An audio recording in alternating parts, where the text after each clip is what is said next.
한국은 세계에서 가장 안전한 나라다.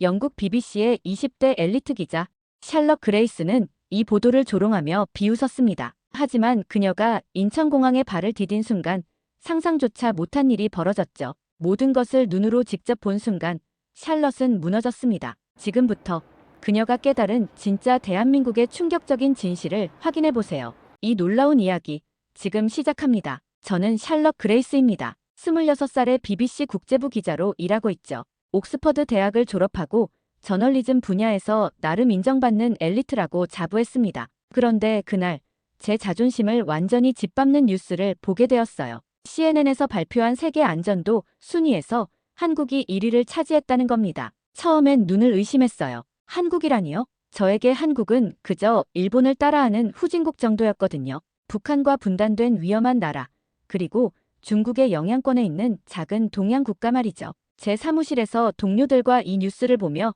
코웃음을 쳤습니다. 마이클이 말했어요. 한국이 영국보다 안전하다고. 말도 안 되는 소리네. 저도 고개를 끄덕이며 답했죠. 당연히 조작된 자료겠지. 아마 정부에서 관광 홍보용으로 만든 가짜 통계일 거야. 하지만 문제는 이 뉴스가 전 세계로 퍼져나가고 있다는 점이었습니다. 프랑스, 독일, 심지어 미국 언론들까지 한국의 안전 문화를 칭찬하기 시작했어요. 저는 참을 수 없었습니다. 유럽의 천년 역사와 문화를 가진 우리가 고작 몇십 년 된 신생국에게 밀린다니요. 그날 밤 집에서 한국에 대한 자료들을 찾아봤습니다. 제가 찾은 건 예상대로였어요. 한국은 CCTV 감시 사회였고 사람들이 억압받아서 얌전한 척하는 나라였죠. 진짜 안전이 아니라 감시당해서 조용한 거라고 확신했습니다. 저는 편집장에게 제안했어요. 한국의 안전 신화를 직접 검증하겠다고 말이죠. 저 같은 유럽 여성이 혼자 가서 실제로 안전한지 확인해 보겠습니다. 분명 허상일 거예요. 편집장은 흔쾌히 승낙했어요.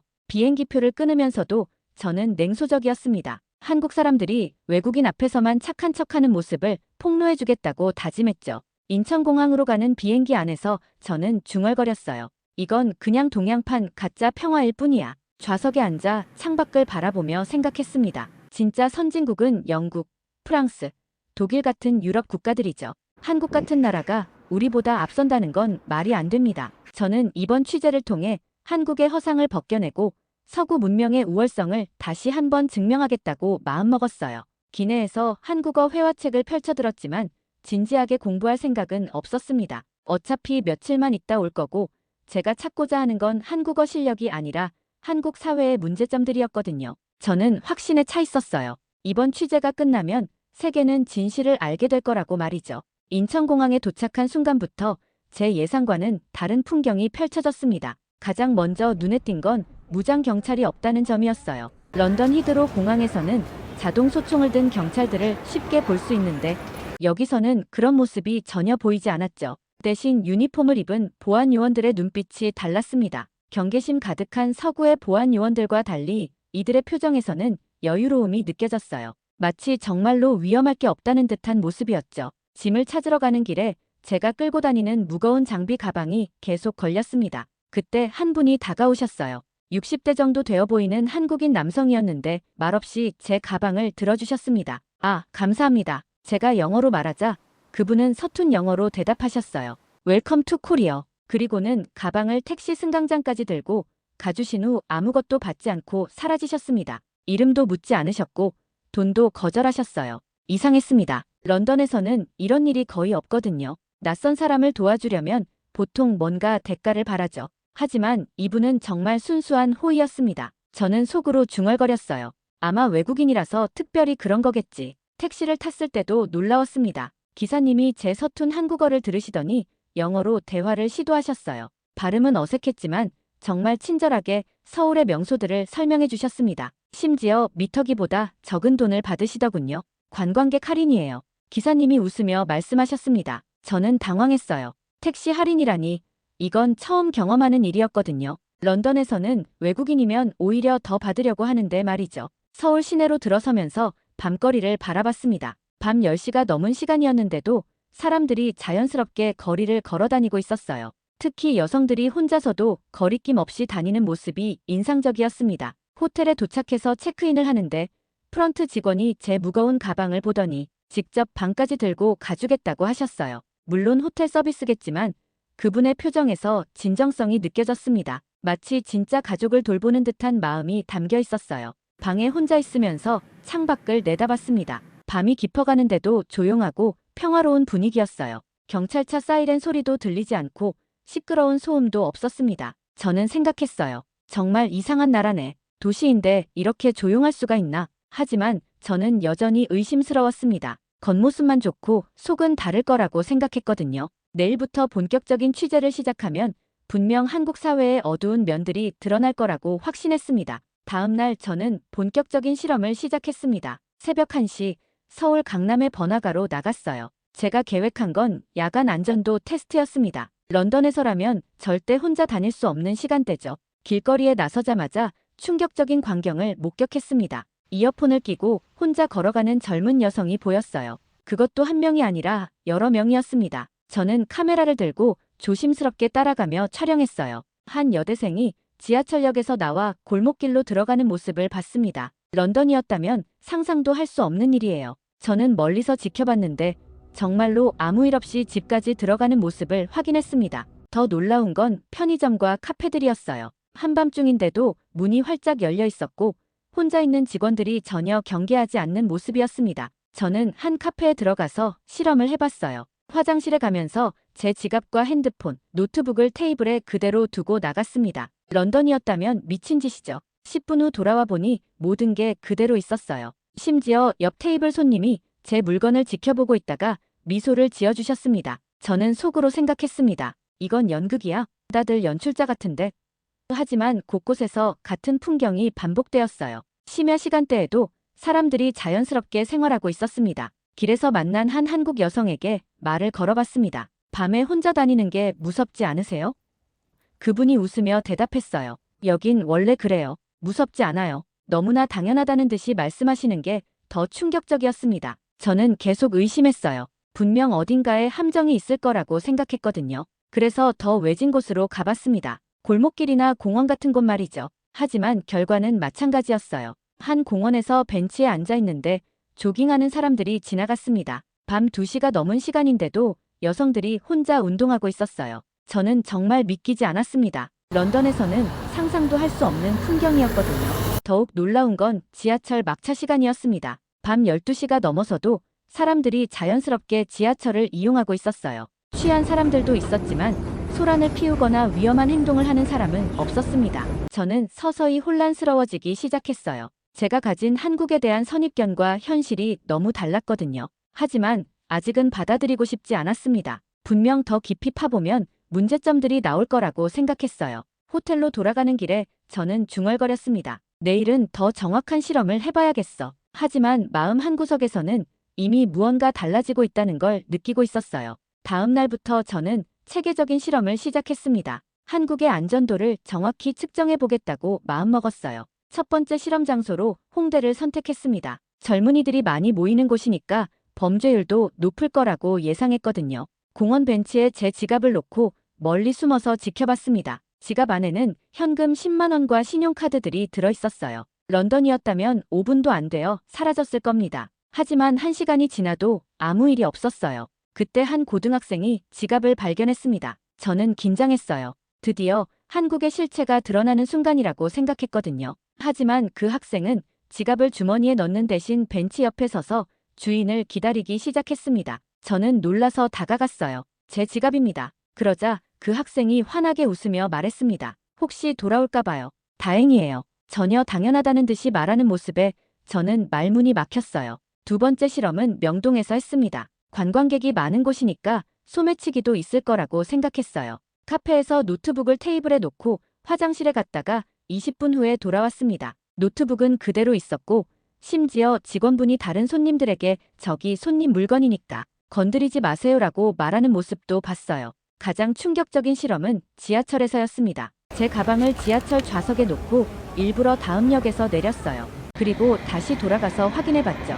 가방은 그대로 있었을 뿐만 아니라 역무원이 보관센터로 옮겨주셨다고 안내방송까지 나왔습니다. 보관센터에 가서 가방을 찾을 때 역무원분이 말씀하셨어요. 외국인이시네요. 우리나라는 분실물 찾기가 쉬워요. 다들 정직하거든요. 너무나 자연스럽게 말씀하시는 게 더 놀라웠습니다. 저는 계속해서 더 어려운 실험들을 시도했어요. 강남역 근처에서 현금 뭉치를 떨어뜨리고 모르는 척했습니다. 결과는 예상과 정반대였어요. 지나가던 시민이 저를 쫓아와서 돈을 돌려주셨거든요. 아저씨, 돈 떨어뜨리셨어요. 그분이 숨을 헐떡이며 말씀하셨습니다. 저는 감사 인사를 했는데 그분이 하신 말씀이 잊히지 않아요. 저희는 다 그렇게 해요. 당연한 거죠. 이런 일들이 반복되면서 저는 점점 혼란스러워졌습니다. 제가 알던 세상과 너무 달랐거든요. 유럽에서는 이런 정직함을 찾아보기 힘들었는데 여기서는 그게 일상이었어요. 한 번은 이태원에서 실험했는데 외국인들이 많은 곳이니까 다를 거라고 생각했어요. 하지만 결과는 마찬가지였습니다. 오히려 한국 사람들이 외국인인 저를 더 도와주려고 하셨어요. 저녁에 호텔에서 메모를 정리하면서 저는 인정하기 시작했습니다. 제가 틀렸을 수도 있다는 걸 말이죠. 하지만 아직 완전히 확신할 수는 없었어요. 더 극단적인 상황을 만들어 봐야겠다고 생각했습니다. 제가 한국에 온 지 일주일째 되던 날, 정말 예상치 못한 일이 벌어졌습니다. 경주로 이동해서 취재를 하고 있는데 갑자기 소란이 일어났어요. 프랑스에서 온 여대생 한 명이 산에서 길을 잃고 실종됐다는 소식이었습니다. 저는 이 상황을 지켜보기로 했어요. 한국의 진짜 모습을 볼 수 있는 기회라고 생각했거든요. 위급 상황에서 사람들이 어떻게 반응하는지 보면 그 나라의 실체를 알 수 있잖아요. 오후 3시경 신고가 접수됐습니다. 실종자는 22살 클레어라는 프랑스 여학생이었어요.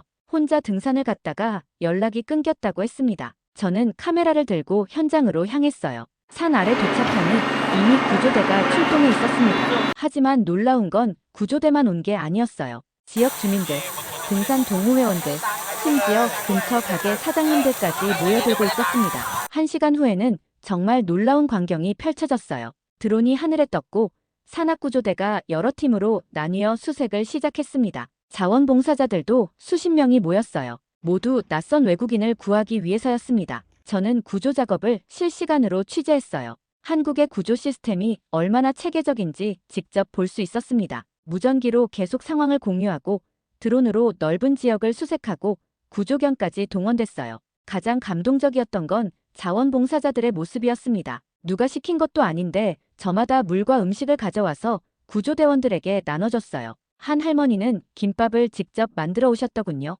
저녁 7시 드디어 클레어를 발견했다는 소식이 들려왔습니다. 신고 접수 후 정확히 4시간 만이었어요. 저는 믿을 수 없었습니다. 이렇게 빠른 구조 작업은 처음 봤거든요. 클레어가 안전하게 구조되는 모습을 보면서 저는 눈물이 났어요. 그 순간을 카메라에 담으면서도 감정을 억누를 수 없었습니다. 낯선 외국인을 위해 이렇게 많은 사람들이 움직이는 모습이 너무 감동적이었거든요. 병원에서 클레어를 인터뷰할 수 있었습니다. 클레어가 말했어요. 정말 놀라워요. 이 나라 사람들은 저를 가족처럼 대해줬어요. 통역을 통해 들은 말이었지만 클레어의 감동이 고스란히 전해졌습니다. 구조에 참여했던 한 자원봉사자분이 저에게 말씀하셨어요. 이 나라에선 낯선 이도 가족입니다. 우리는 그렇게 배웠어요. 그 말을 들으며 저는 한국에 대한 제 생각이 완전히 바뀌고 있다는 걸 느꼈습니다. 그날 밤 호텔에서 취재 내용을 정리하면서 저는 깨달았어요. 한국의 안전은 시스템이 아니라 사람들의 마음에서 나오는 거라는 걸 말이죠. 이런 공동체 정신을 가진 나라에서 범죄가 적은 건 당연한 일이었습니다. 클레어 구조 사건이 국제 뉴스가 되면서 예상치 못한 일이 벌어졌습니다. 중국의 한 언론사에서 반박 영상을 내보낸 거예요. 한국인은 카메라 있을 때만 착하다는 제목의 영상이었습니다. 그 영상에서는 한국인이 길에서 지갑을 주워서 그냥 가져가는 모습이 담겼어요. 심지어 외국인을 무시하는 장면도 있었습니다. 저는 처음에 충격을 받았어요. 제가 본 한국과 너무 달랐거든요.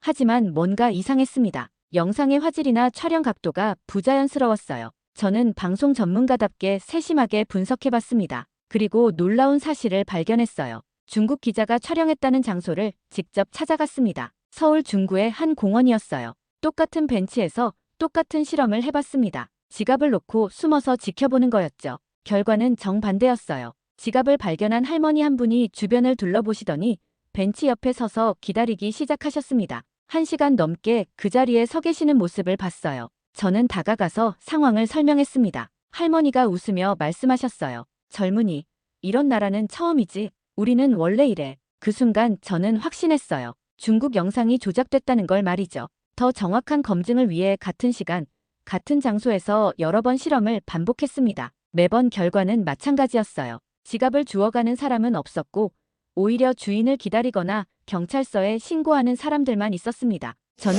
중국 영상을 더 자세히 분석해봤어요. 전문 프로그램으로 확인해보니 편집된 흔적들이 발견됐습니다. 심지어 배우를 쓴 것 같은 부자연스러운 연기도 보였어요. 이 발견을 BBC 본사에 보고했습니다. 편집장은 즉시 반박 영상을 제작하라고 지시했어요. 저는 한국에서의 실제 실험 결과와 중국 영상의 조작 부분을 비교 분석한 리포트를 만들었습니다. 제가 만든 반박 영상이 나가자 국제적으로 큰 화제가 됐어요. 가짜뉴스를 폭로한 정의로운 기자라는 평가를 받았습니다. 하지만 저에게는 그것보다 더 중요한 깨달음이 있었어요. 저는 카메라를 보며 말했습니다. 저는 한국을 의심하러 왔습니다. 하지만 오히려 한국이 진실을 가르쳐줬어요. 그 순간 제 마음속 편견들이 완전히 무너지는 걸 느꼈습니다. 중국 언론의 조작을 폭로하면서 저는 깨달았어요. 진실은 편견을 이길 수 있다는 걸 말이죠. 그리고 한국이라는 나라가 그 진실의 힘을 보여준 거였습니다. 그날 밤 저는 지금까지의 취재 내용을 다시 정리했어요. 이제는 한국을 폄하하려던 제 원래 목적이 완전히 바뀌었습니다. 대신 이제 감정적인 판단이 아닌 정확한 데이터로 한국의 안전도를 확인해보고 싶었습니다. 저는 서울경찰청을 방문해서 공식 통계를 요청했어요. 처음에는 외국 기자라서 거절당할 줄 알았는데 의외로 흔쾌히 자료를 제공해 주셨습니다. 담당 경찰관이 보여준 자료는 정말 놀라웠어요. 서울의 분실물 회수율이 80%나 됐습니다. 런던은 30%도 안 되거든요. 더 충격적인 건 회수된 분실물 중 현금이 그대로 들어있는 비율이 70%였다는 점이에요. 정말 믿기지 않는 수치네요. 제가 말하자 담당자가 웃으며 답했습니다. 외국인들이 다 놀라세요. 하지만 우리에게는 당연한 일이에요. 그분의 표정에서 자랑스러움보다는 담담함이 느껴졌어요. 외국인 대상 범죄율도 확인해봤습니다. 서울에서 외국인이 범죄 피해를 당할 확률이 0.02%였어요. 거의 제로에 가까운 수치였습니다. 이는 파리나 런던보다 10배 이상 낮은 수치였죠. 분실물 센터도 직접 방문해봤습니다. 하루에 접수되는 분실물이 평균 1000건이 넘는데 그중 90% 이상이 신고로 들어온다고 했어요. 누군가 주워서 신고하는 거였죠. 가장 인상 깊었던 사례가 뭔가요? 제가 물어보니 직원분이 말씀하셨어요. 작년에 1000만 원이 들어있는 지갑을 주워온 시민이 있었어요. 보상도 거절하시더군요. 이런 일이 특별한 게 아니라 일상이라는 게 더 놀라웠습니다. 거리에서 시민들을 직접 인터뷰해봤어요. 왜 이렇게 정직하게 사시나요? 한 아저씨가 대답하셨습니다. 우린 그냥 서로 믿고 사는 게 편해서요. 너무나 단순한 답변이었지만 그 안에 깊은 철학이 담겨 있었어요. 한 대학 교수님과도 인터뷰를 했습니다. 사회학 전공이신 분이었는데 흥미로운 분석을 해주셨어요. 한국의 안전은 기술이 아니라 문화입니다. 어릴 때부터 남의 것을 함부로 건드리지 않는다고 배우거든요. 통계청에서 받은 국제 비교 자료도 충격적이었습니다. 한국의 살인율은 10만 명당 0.6명으로 일본보다도 낮았어요. 강도 발생률은 영국의 10분의 1 수준이었고 절도율은 독일의 3분의 1이었습니다. 가장 놀라운 건 야간 여성 보행 안전도였어요. 경제협력개발기구 국가 중 한국이 1위였습니다. 밤 12시 이후에도 여성이 혼자 걸어다닐 수 있는 나라는 거의 없거든요. 저는 이 모든 데이터를 정리하면서 깨달았습니다. 한국의 안전은 우연이 아니라는 걸 말이죠. 시민들의 의식 수준이 만들어낸 결과였어요. 감시 카메라나 경찰력이 아니라 사람들의 마음가짐이 진짜 안전을 만든 거였습니다. BBC 방송을 통해 이 자료들을 공개했을 때 유럽 시청자들의 반응이 폭발적이었어요. 정말 그런 나라가 존재하나요? 우리도 한국처럼 살 수 있을까요? 그 같은 댓글들이 쏟아졌습니다. 그날 밤 호텔에서 저는 생각했어요. 숫자는 거짓말을 하지 않는다고 하잖아요. 한국의 안전도는 데이터로도 증명된 명확한 사실이었습니다. 더 이상 의심할 여지가 없었어요. 한국에서의 마지막 밤, 저는 인천공항 근처 호텔에서 마지막 방송 준비를 하고 있었습니다. 이번 취재를 통해 제 인생이 완전히 바뀌었거든요. 한국을 폄하하러 온 제가 오히려 한국에게서 배우고 돌아가게 된 거죠. 카메라를 켜고 마지막 브이로그를 시작했습니다. 시청자 여러분, 저는 지금 한국에서의 2주일간 취재를 마치고 런던으로 돌아가려고 합니다. 하지만 제가 처음 한국에 왔을 때와는 완전히 다른 사람이 되어서 돌아가게 됐어요. 제 목소리가 떨렸습니다. 저는 한국을 의심하러 왔습니다. 세계에서 가장 안전한 나라라는 보도가 거짓이라고 증명하려고 했어요. 하지만 제가 틀렸습니다. 이 말을 하는 게 쉽지 않았지만 진실을 말해야 했어요. 한국의 안전은 감시 카메라나 경찰력 때문이 아니었습니다. 바로 사람들의 마음 때문이었어요. 서로를 배려하고 믿는 마음.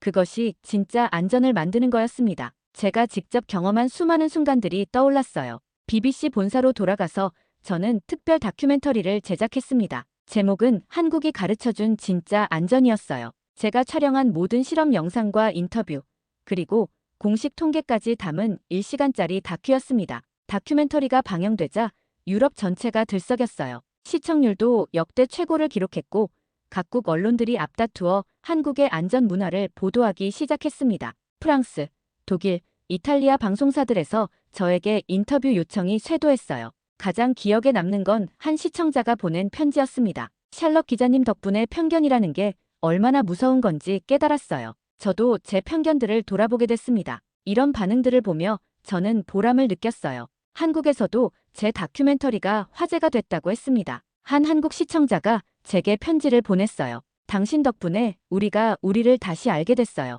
고마워요. 이 편지를 읽으며 저는 울었습니다. 유럽연합에서는 한국의 안전 문화를 벤치마킹하기 위한 연구팀을 꾸렸어요. 여러 나라에서 한국을 방문해서 안전 시스템을 배우기 시작했습니다. 제 취재가 이런 변화의 시작점이 됐다는 게 자랑스러웠어요. 런던 거리를 걸으면서 저는 생각했습니다. 진짜 선진국이란 무엇일까요? 경제력이나 군사력이 아니라 시민들의 의식 수준이 아닐까 싶어요. 그런 의미에서 한국은 정말 선진국이었습니다. 지금도 저는 가끔 한국이 그리워집니다. 밤늦게 혼자 걸어도 안전했던 그 거리들, 낯선 외국인에게도 친절했던 사람들, 정직이 당연한 일상이었던 그 사회 말이죠. 마지막으로 시청자 여러분께 말씀드리고 싶어요. 진짜 안전은 시스템이 아니라 서로가 서로를 지키는 마음에서 나오는 것입니다. 한국은 그걸 해낸 나라예요. 그리고 저는 그런 나라에서 진정한 언론인의 자세를 배웠습니다. 제 한국 취재기가 여러분께도 편견 없는 시각의 중요성을 전해드렸기를 바랍니다.